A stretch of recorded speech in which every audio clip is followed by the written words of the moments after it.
Retour sur le plateau de TV Finance, c'est l'heure de ChronoCAC. On va retrouver notre expert Charles Janus. Bonjour. Bonjour Roselyne. Vous êtes coach chez Interactive Trading.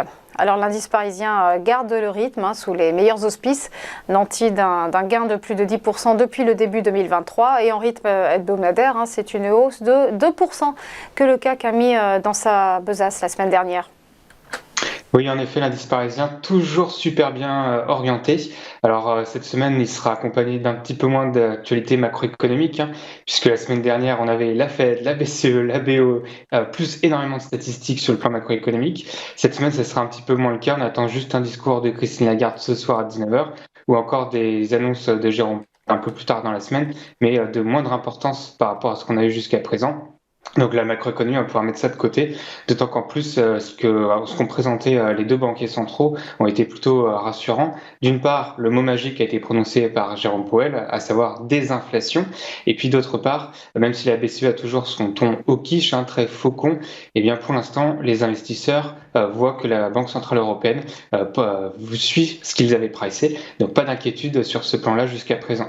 Du côté de la microéconomie, on a des publications de résultats qui vont continuer de se poursuivre cette semaine, avec des sociétés dites de second rang en termes de capitalisation boursière. On pense notamment à PepsiCo ou encore à PayPal aux États-Unis, alors que les grands noms de la tech ont publié la semaine dernière. Et même si pour certaines les résultats sont inférieurs aux attentes, eh bien en fait les investisseurs retiennent sûrement que le pire est pricé pour ces sociétés, d'où les beaux rebonds qu'on a pu observer. Et puis ça se voit aussi en Europe, par exemple un Dassault Systèmes qui a pris plus de 10% en séance la semaine dernière. Donc on voit qu'on a toujours du risque qui est remis dans les portefeuilles pour l'instant chez les investisseurs. Donc pas de souci non plus de ce côté-là pour l'instant. D'ailleurs, il faut qu'on en parle maintenant. Nouveau record historique sur le CAC 40 GR.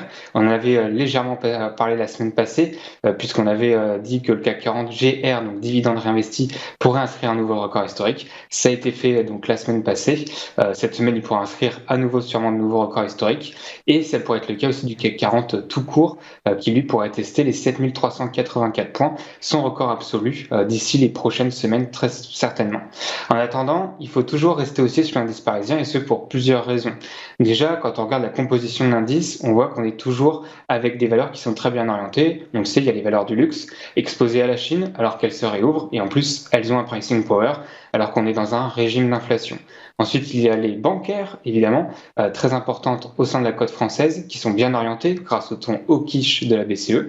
Et puis enfin, on a quelques dossiers spécifiques, eux aussi bien orientés, tels que EssilorLuxottica ou encore Publicis, qui ont très bien publié, qui sont accompagnés par des recommandations à l'achat de plusieurs grandes banques américaines. Donc on voit pas de point noir pour l'indice parisien. Tous les segments de l'indice parisien sont orientés à la hausse, et ça c'est d'ailleurs plutôt sain. On évite en général d'aller sur un indice où il n'y a qu'un segment qui tire tout l'ensemble de la cote, parce que si celui-ci ne va pas bien un jour, c'est toute la tendance qui s'inverse. Pour l'instant, ce n'est pas le cas sur l'indice parisien. Et puis maintenant, techniquement, sur l'indice parisien, il faut rappeler premièrement qu'on est toujours en tendance haussière. Donc les achats sont à privilégier, et que 2, on est toujours avec des moyennes mobiles qui sont ascendantes, des belles bougies vertes qui s'enchaînent. Donc pour l'instant, ce qu'il faut surveiller tout d'abord, c'est en intraday, attendre un premier point de repli sur 7170 points. C'est le premier niveau d'achat court terme, mais cette fois-ci intraday. Pour les investisseurs de moyen terme, il faut surveiller la moyenne mobile à 20 périodes. Elle a déjà servi à plusieurs reprises de support dynamique, et donc si on revenait sur les 7100 points environ et cette MM20, ce serait le premier niveau important pour les investisseurs pour se repositionner dans la tendance à moyen terme. Et puis ça serait aussi le niveau d'invalidation, parce que si jamais on venait à la casser cette MM20 en données journalières, l'indice parisien pourrait se projeter directement sur sa moyenne mobile à 50 périodes, aux alentours des 6850 points. Et là, la tendance serait un petit peu mise à mal, et à mon avis, des investisseurs de moyen et long terme reviendraient lourdement à l'achat. Donc attention sur l'indice parisien, petite consolidation peut-être du mouvement haussier précédent à prévoir, mais les achats sur repli sont toujours à privilégier, alors que c'est l'indice, à mon avis, le plus fort au niveau mondial. Donc pas de vente à faire agressive sur cet indice, peut-être privilégier d'autres indices si on espère une consolidation à court terme. Merci beaucoup Charles Janus pour votre éclairage. À suivre les Market Movers.